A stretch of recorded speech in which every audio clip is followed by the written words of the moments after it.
যে আপনি বিশেষ একটা গুরুত্বপূর্ণ বিষয় এবার সফরে উল্লেখ করেছেন, সেটি হচ্ছে যে স্বাস্থ্য খাতে বিনিয়োগের জন্য বাংলাদেশে আমাদের প্রচুর মানুষ থাইল্যান্ডে চিকিৎসা নিতে যান।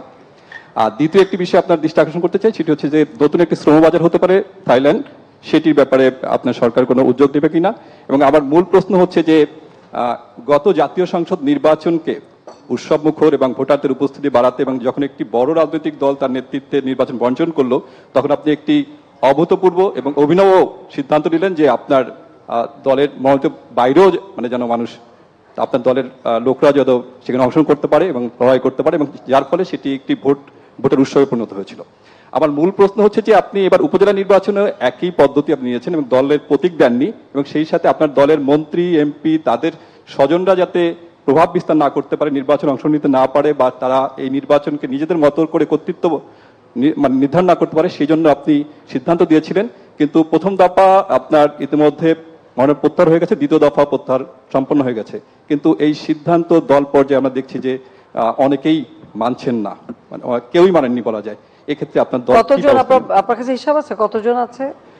আপনার দুই দফা মিলিয়ে আপনার আছে প্রায় হচ্ছে হলো 37-38 জনের মতো আপনার মাত্র।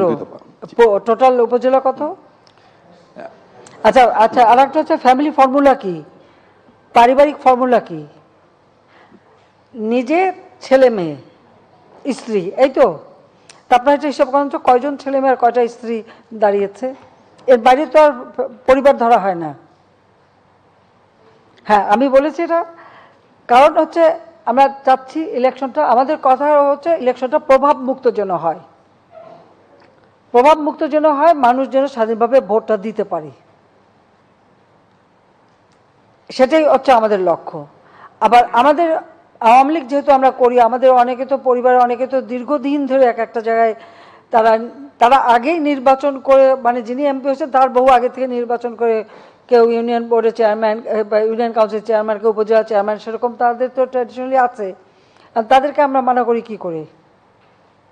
তবে হ্যাঁ, এটা ঠিক যে হয়তো এক জায়গায় বউকে দিল, আর এক জায়গায় ছেলেকে দিল, আর এক জায়গায় এগুলি আসলে ঠিক না। কর্মীদেরও মূল্যায়ন করা উচিত। আমি সেটাই বলতে চেয়েছি আমাদের নেতা কর্মীদেরকে, যে কর্মীদেরও মূল্যায়ন করা উচিত এবং সেখানে সব কিছু নিজেরাই নিয়ে নেব, একটা আর আমাদের নেতা কর্মীদের জন্য কিছু রাখবো না, এটা তো হয় না।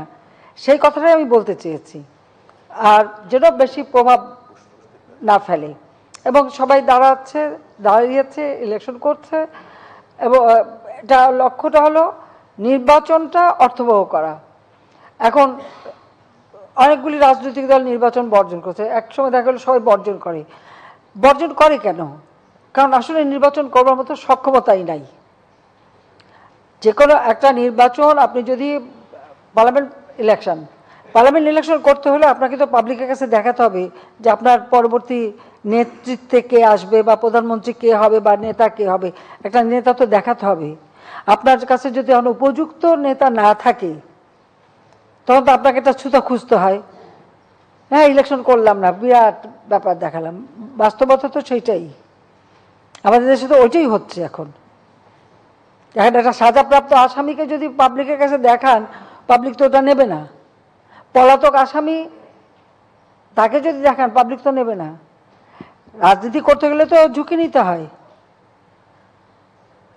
75 সালের পরে আমাকে দেশে আসতে দেবে না, রেহানার তো পাসপোর্টটাও রিনিউ করে দেয়নি। যেখানে আমার বাবার খুনিরা পুরস্কার প্রাপ্ত, যুদ্ধ অপরাধী, যাদের বিচার শুরু করেছিলেন জাতির পিতা বঙ্গবন্ধু শেখ মুজিব, যারা সাজাপ্রাপ্ত আসামি, তাদেরকে ছেড়ে দিয়ে রাজনীতি করার সুযোগ, তারাই মন্ত্রী, উপদেষ্টা ক্ষমতায়, খুনিরা ক্ষমতায়। ওই অবস্থায় তো আমি দেশে ফিরে এসেছি। হ্যাঁ, আমার জীবন ঝুঁকিপূর্ণ ছিল, বারবার আঘাত এসেছে, কিন্তু আমি বেঁচে গেছি। এটাই হয়তো অনেকের ভালো লাগেনি যে এতবার মারার চেষ্টার পরে বেঁচে গেলাম কেন। এই যে ঠাকুরমার ঝুলিতে আছে না, যে তবু বলিল না সতীনের পুত, ঠাকুরমার ঝুলির গল্প কিন্তু আছে, বারবার চেষ্টা করে কিন্তু মরে না। লাল কমল, নীল কমল, কত কাহিনী আছে। তো সেভাবে আমি বারবার, হ্যাঁ, বেঁচেও যাচ্ছি, ইলেকশন জিতে বারবার ক্ষমতায় এসেছি। আর আওয়ামী লীগ ক্ষমতা আসছে বলেই তো আজকে দেশের উন্নতিটা হয়েছে। আওয়ামী লীগ ক্ষমতা আসছে বলেই তো আজকে অন্ততপক্ষে বিশ্বব্যাপী মাথা উঁচু করে দাঁড়াবার বা কথা বলার একটা সুযোগ সৃষ্টি হয়েছে বাঙালিদের। আগে তো তা ছিল না। বাংলাদেশ শুনলেই বলতো, ও বন্যা, ঝড়, দুর্ভিক্ষ, গরিব, ভিক্ষুকের জাত, সেটাই তো বলতো। তো সেই দুর্নামটা ঘষাতে পেরেছি কি না, সেটাই হচ্ছে বড় কথা। আর নির্বাচন, ঠিক আছে, আরও অনেক দেশে তো নির্বাচন হচ্ছে, আমরা দেখব, আমরা অবজারভার টিমও পাঠাবো, দেখি কেমন নির্বাচন হয়। হ্যাঁ, সেখানকার মানুষ কীরকম ভোট দেয় আমরা দেখব। আমরা তো, আমাদের চেষ্টা হচ্ছে আস্তে আস্তে এই প্রক্রিয়াটাকে আরও গণমুখী করা এবং আরও স্বচ্ছ করা। এই প্রথম আমরা আইন করে নির্বাচন কমিশন গঠন করেছি, আগে তো এটা কখনো করেনি। নির্বাচন কমিশন সম্পূর্ণ আর্থিকভাবে নির্ভরশীল ছিল প্রধানমন্ত্রীর দপ্তরে, সেখান থেকেও তাদেরকে মুক্ত করে সম্পূর্ণভাবে তাদেরকে স্বায়ত্তশাসিত করে দিয়েছি, তাদের বাজেটে আলাদা বাজেট দিয়ে দিচ্ছি। প্রত্যেকটা ক্ষেত্রে আমরা কিন্তু এটা নিশ্চিত করতে চাই যে দেশের মানুষ তার ভোটের অধিকার, তার হচ্ছে গণতান্ত্রিক অধিকার, সাংবিধানিক অধিকার, সেই অধিকারটা যেন সে প্রয়োগ করতে পারে। এখন আমরা দেখছি যে কোনো কোনো দল থেকে বলা হচ্ছে কেউ নির্বাচনে যাবেন না, ভোটে যাবে না, মানুষকে মানা করা হয়। তো মানুষ কেন ভোটে যাবে না? ভোট দেওয়া তো তার অধিকার। তার এলাকায় সে কাকে চায় তাকে সে ভোট দেবে। তাদের ভোটের অধিকারে হস্তক্ষেপ কেন করা? এটা ব্যাপারে আপনাদের কথা বলা উচিত।